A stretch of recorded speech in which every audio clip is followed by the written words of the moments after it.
political divides and conflicts. And the cost is staggering, measured in human lives, shattered communities, and lost futures. We need look no further than the horror show in Gaza, with a level of death and destruction without parallel in recent times. Malnourishment is soaring, starvation is knocking on every door. And now we are seeing the last gasp of a humanitarian system built on humanitarian principles. This system is being denied the conditions to function, denied the space to deliver, denied the safety to save lives.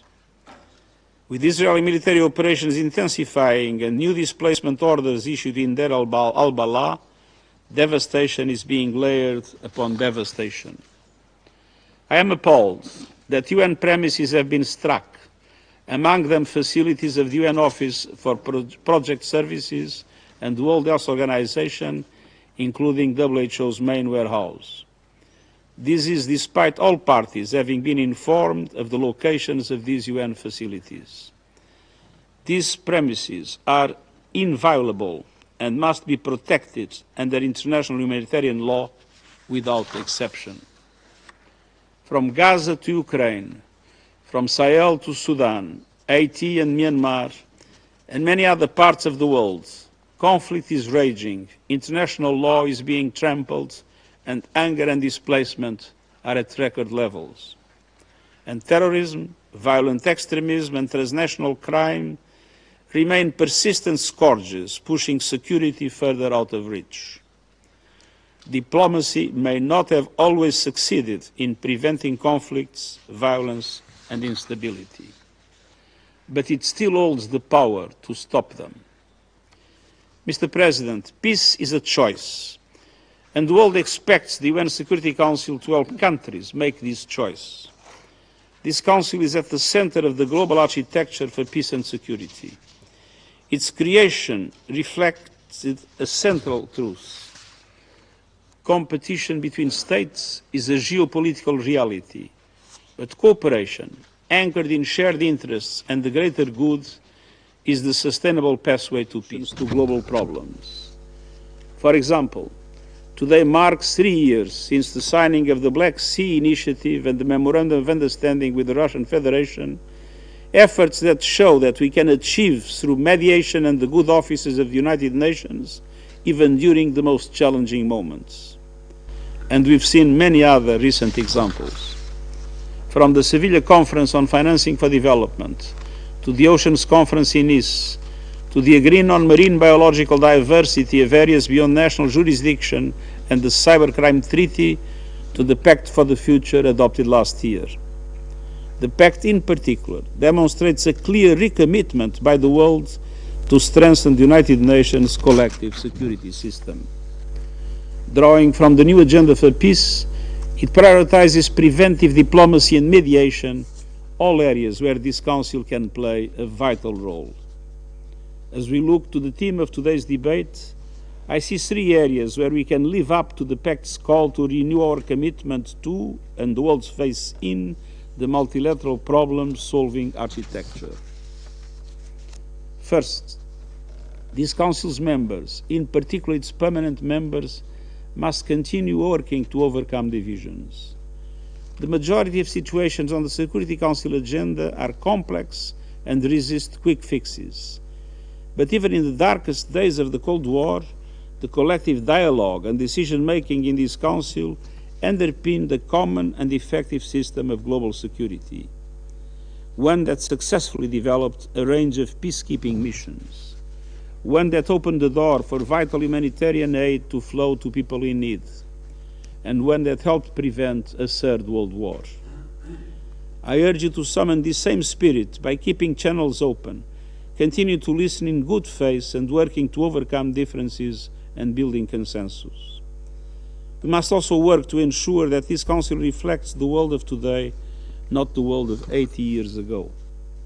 This Council should be made more representative of today's geopolitical realities.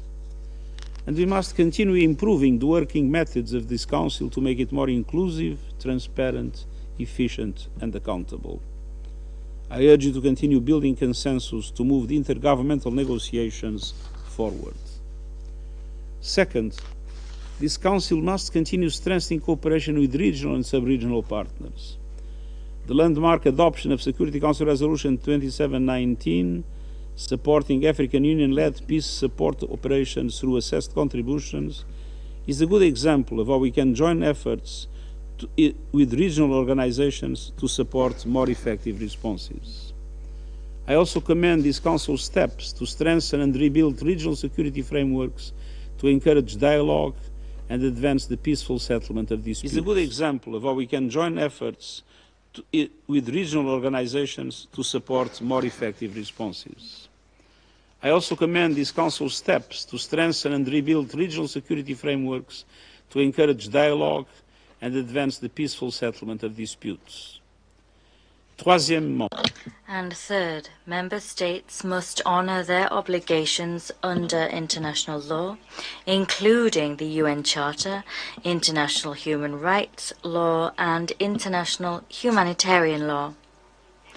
The Pact for the Future calls on all member states to live up to their commitments as enshrined in the UN Charter, as well as to uphold the principles of the respect for sovereignty, territorial integrity, and the political independence of states.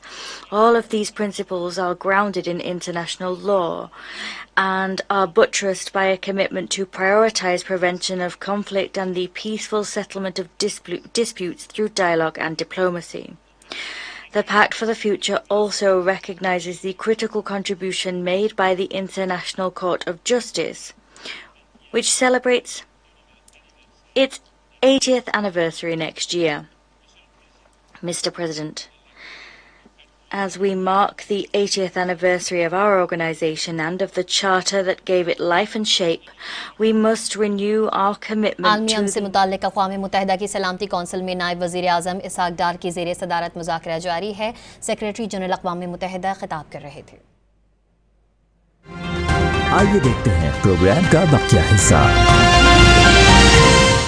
रहती है तब भी रहती है और जब नहीं उठाती है तब भी रहती है, लेकिन देखें मौक़िफ़ जो होता है ना, सियासी पॉलिटिकल पार्टियां जो होती है ना, वो वक्त को देखती हैं, हालात को देखती हैं। अब ये जो सूरत हाल ऐसी थी कि इसमें अपर हैंड हमारा था, तहरीक इंसाफ का था, लेकिन आपने बातें सुनी होंगी, फिर सेनेट के अंदर ये कोई नई बात तो नहीं है, पैसा चलता है, लोग खरीदे जाते हैं, माजी में भी हुए हैं, हमारे लोग भी बिके थे पिछले उसमें, किसी और के भी बिके होंगे, तो ये तो चलता रहता है। लेकिन मेरे ख्याल से ये एक अच्छा स्टेप था, सियासी स्टेप था, और मैं समझता हूँ कि इससे बेहतर हुआ, सूबे की बदनामी ख़त्म हो गई, जो हॉर्स ट्रेडिंग का सिलसिला था वो ख़त्म हो गया। ठीक है, एक आधी सीट अगर हमें कम मिली, लेकिन एक अच्छा कदम था, उसको अप्रिशिएट किया जाना चाहिए। बाकी जो है ना, आपने बहुत सारी बातें, बहुत सारी चीज़ें आपने डिस्कस की 5 अगस्त के जलसे के हवाले से। देखिए, असल चीज़ ये है कि हर पार्टी का अपना एक मौक़िफ़ होता है। अब आज पीपल्स पार्टी, नून लीग इकट्ठे बैठे हैं, लेकिन उनका अपना अपना मंशूर है, अपने अपने उनके वो हैं। वो ऐसा नहीं हो सकता है कि वो दोनों मिलकर एक ही मौक़िफ़ इख्तियार करें। हाँ, चीज़ों के ऊपर हो सकता है, लेकिन पार्टी के जो मंशूर होता है वो अलग अलग होता है। तो इस लिहाज से अब नहीं, लेकिन सर वो बैरिस्टर अकील मलिक साहब जो हैं, शौकत साहब माजरत आपकी बात काट रहा हूँ, अब ये जो तनकीद तो नहीं है, जैसे मैंने शुरू में भी कहा कि ये एक अच्छी रिवायत है कि आपने हॉर्स ट्रेडिंग का एक सिलसिला रोका है, लेकिन हुकूमत ये समझती है कि आप खैबर पख्तूनख्वा के अंदर तो सियासी जमातों के साथ बात करना चाहते हैं, इत्तेहाद भी करना चाहते हैं, लेकिन वफाक में इन जमातों के साथ बात नहीं करना चाहते, बल्कि आप इस्टेब्लिशमेंट के साथ चाहते हैं। मैं उसी पे आ रहा हूँ। देखिए, असल चीज़ ये है कि आपने एनवायरनमेंट बनाना होता है। जब एक माहौल बनता है ना, तो माहौल बनाना भी पड़ता है। अब सुबह में हमारी हुकूमत है, हमने माहौल बना दिया। अगर हम नहीं करना चाहते तो फिर जो अपोजिशन जमातें थी वो आपस में मिल बैठी थी ना, लेकिन हमने माहौल बनाया और उनके साथ बैठ के बात की। अब देखिए, हुकूमत की जिम्मेदारी होती है कि वो मुल्क के अंदर माहौल बनाए, लेकिन एक तरफ अगर आप सजाएं दें, एक तरफ अगर आप घरों के ऊपर छापे मारे, लोगों को गिरफ्तार करें, जेलों में रखें, उन पर ज़्यादतियाँ करें, पंजाब के अंदर आप सियासी आज़ादी ना दें, एक्टिविटीज़ ना करने दें, और आप कहें कि जी आए हमारे साथ बैठ के बात करें, तो ये थोड़ा सा गैर सियासी अप्रोच हो जाता है। तो प्राइम मिनिस्टर साहब ने, ठीक है, वो कह देते हैं कि जी आ जाए, मुज़ाकरात करें, बात करें, लेकिन उसके बाद कोई इनिशिएटिव नहीं लिया गया और ना ही वो माहौल बनाया गया। जब तक माहौल नहीं बनता तो काफ़ी मुश्किल है। तहरीक इंसाफ के ऊपर भी प्रेशर है, वर्करों का प्रेशर है, آج بھی ہم جب اپنے حلقوں میں جاتے ہیں تو لوگ پوچھتے ہیں کہ جی آپ کیوں نہیں تحریک چلاتے, آپ کیوں نہیں نکلتے ہیں. تو یہ اس طرح نہیں ہے کہ صرف تحریک انصاف کی لیڈرشپ جو ہے, ہم تو لیڈرشپ تو بڑے سیاسی اس کے ساتھ چل رہی ہے, بڑی حکمت عملی کے ساتھ, لیکن ورکروں کا پریشر ہے, یہ حقیقت ہے. اور ابھی بھی آپ دیکھیں کہ 5 اگست ابھی کافی دن ہے, لیکن صوبے کے اندر ریلیاں, جلسے, جلوس شروع ہو چکے ہیں, اور جو جذبہ ہے ورکروں کے اندر وہ بھی آپ کو نظر آ رہا ہوگا کہ جہاں کارنر میٹنگ ہوتی ہے وہ جلسہ بن جاتا ہے. تو ہزارے کے اندر آپ دیکھیں